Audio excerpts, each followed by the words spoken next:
భారత veteran spinner Amit Mishra cricket కెరీర్కు goodbye చెప్పేశాడు.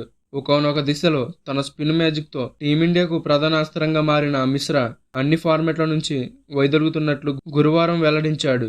25 ఏళ్ల సుదీర్ఘ క్రికెట్ కెరీర్కు వీడ్కోలు పలుకుతున్నట్లు అమిత్ మిశ్రా ప్రకటించాడు. అంతర్జాతీయ క్రికెట్లో 20 ఏళ్ల అనుభవం కలిగిన నేను ఈ రోజు ఆటకు వీడ్కోలు పలుకుతున్నా.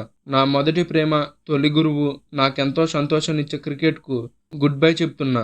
ఈ సుదీర్ఘ ప్రయాణంలో ఎన్నో భావోద్వేగాలు, గర్వపడిన క్షణాలు, బాధపడిన సందర్భాలు, నేర్చుకున్న విషయాలు చాలానే ఉన్నాయి. నాకు అవకాశం కల్పించినందుకు బీసీసీఐకి, హర్యానా క్రికెట్కు ధన్యవాదాలు. నాకు ప్రతి అడుగులో ఎంతగానో సహకరించిన నా కోచ్లు, సహాయక సిబ్బంది, అంతేకాకుండా అభిమానులకు కృతజ్ఞతలు తెలియజేస్తున్నా అని మిశ్రా ఓ ప్రకటనలో వెల్లడించాడు.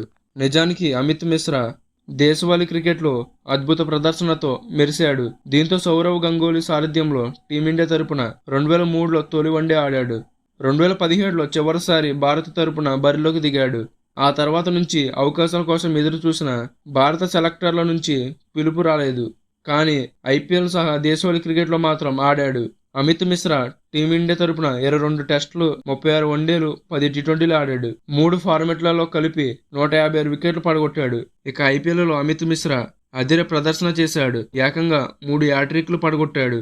ఐపీఎల్ ఆరంభ సీజన్ అయిన 2008లో ఢిల్లీ డేర్ డెవిల్స్ తరపున తొలి హ్యాట్రిక్ తీశాడు. 2011లో డక్కన్ చార్జర్స్, 2013లో సన్ రైజర్స్ హైదరాబాద్ తరపున ఈ ఫీట్ సాధించాడు. మొత్తంగా ఐపీఎల్లో 162 మ్యాచ్లలో 174 వికెట్లు తీసి సత్తా చాటాడు. చివరిసారిగా ఐపీఎల్ 2024లో లక్నో సూపర్ జైంట్స్ తరపున ఆడాడు. సో ఫ్రెండ్స్, ఈ ఇన్ఫర్మేషన్ నచ్చితే లైక్ చేయండి, షేర్ చేయండి, అలాగే సబ్స్క్రైబ్ చేయడం మాత్రం మర్చిపోకండి. ప్లీజ్ సబ్స్క్రైబ్ అయితే చేసుకోండి.